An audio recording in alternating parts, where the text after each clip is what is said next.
సంచలనం సృష్టించిన గద్వాల జిల్లా సర్వేయర్ హత్య కేసులో కీలక సూత్రధారి తిరుమలరావును పోలీసులు అరెస్ట్ చేశారు. తేజేశ్వర్ హత్య తర్వాత హైదరాబాద్ వచ్చి ఫ్రెండ్ ఇంట్లో తలదాచుకున్న తిరుమలరావును గద్వాల పోలీసులు అరెస్ట్ చేశారు. ఇప్పటికే తేజేశ్వర్ భార్య, అత్త, సుపారి ముఠాను పోలీసులు అరెస్ట్ చేశారు.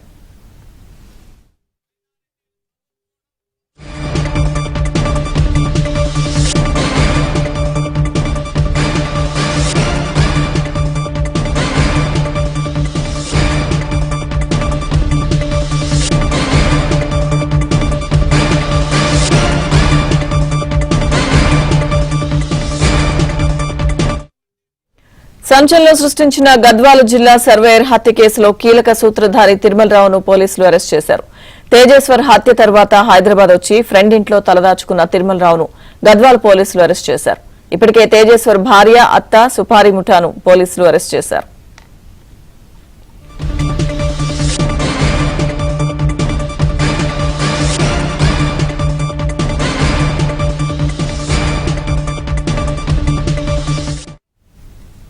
తేజేశ్వర్ హత్య కేసులో పోలీసులు పురోగతి సాధించారు. పూర్తి అప్డేట్స్ మా ప్రతినిధి బసవరాజ్ లైవ్ లో అందిస్తారు.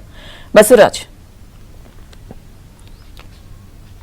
లక్ష్మీదుర్గ సంచలనం సృష్టించిన తేజేశ్వర్ హత్య కేసులో కీలక సూత్రధారి, ప్రధాన పాత్రధారి, ప్రధాన నిందితుడిగా చెప్పుకుంటున్న తిరుమలరావును గత రాత్రి పోలీసులు తమ అదుపులోకి తీసుకున్నట్లు పక్కా సమాచారం. అయితే కర్నూలు నుంచి హైదరాబాద్కు పారిపోయిన తిరుమలరావు 3-4 రోజులుగా హైదరాబాద్లోనే మకాం పెట్టాడు. అయితే మొదటగా తన ఫ్రెండ్ అశోక్ అనే వ్యక్తి ఇంట్లో తలదాచుకున్న తర్వాత 2 రోజుల క్రితం శంషాబాద్ ఏరియాకు వచ్చి అక్కడ తన కార్ పార్క్ చేసి వేరే చోటుకు వెళ్ళిపోయాడు. అయితే పక్కా ట్రాక్ చేసి, అంటే ఏదైతే సెల్ ఫోన్ సిగ్నల్ ద్వారా ట్రాక్ చేయడం, అదేవిధంగా స్నేహితుల ద్వారా ట్రాక్ చేయడం ద్వారా 3 విభాగాలుగా విడిపోయిన క్లూ ఎవరైతే పోలీసుల టీంలు ఉన్నాయో ఈ 3 టీంలు కూడా హైదరాబాద్లో పక్కా ప్రణాళిక ప్రకారం గత రాత్రి తిరుమలరావును అదుపులోకి తీసుకున్నట్లు సమాచారం ఉంది. అయితే తిరుమలరావును మళ్ళీ గద్వాలకు తీసుకొచ్చి అదేవిధంగా కర్నూలు తీసుకువెళ్లి సీన్ రీకన్స్ట్రక్షన్ చేసేందుకు పోలీసులు పూర్తి సన్నాహకాలు చేస్తున్నారు. అయితే ఈ సాయంత్రానికి పూర్తి వివరాలు పోలీసులు అధికారికంగా వెల్లడించారని చెప్పి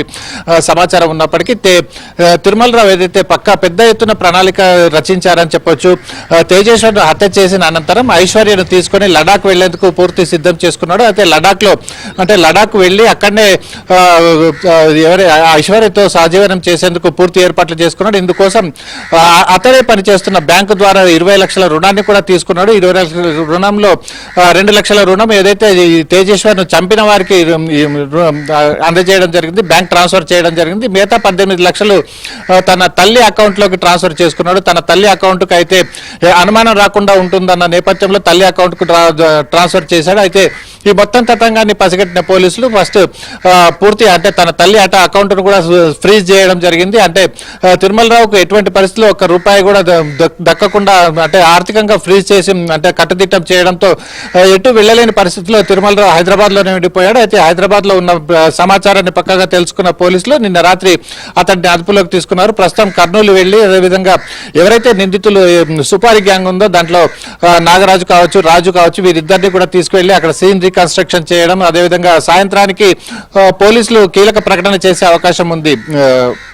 రైట్, థ్యాంక్ యూ బసవరాజ్.